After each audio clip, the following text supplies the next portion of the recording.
وانت بتضلك امه، والام دائما بتصف مع ابنها.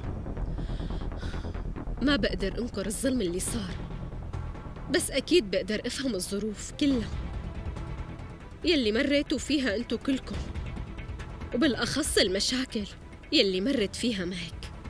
بالنهاية انا مرة، وبعرف كمان قديش بتتضايق الوحدة لما بيطلع عليها كلام سيء ومو منيح. بالرغم من انه ابنك واحد كتير سيء، انت انسانة محترمة، بس للأسف انت شايفة انه ما بدنا نعمل اي شي مع ابنك، وبالمقابل نحن بنرفض اعتذاره، حتى انه بنرفض نحكي عنه هون بالبيت. طيب بقدر احكي مع مهك على انفراد بس شوي؟ رجاء مدام، كبر كتير هالموضوع، ويا ريت انه ينتهى هون. رجاء اطلعي من هذا البيت بسرعة. عمي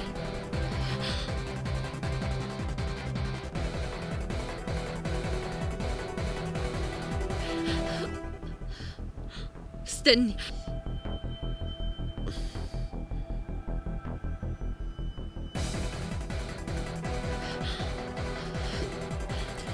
مهك خدي المدام لفوق، بس بتمنى ما تطولوا.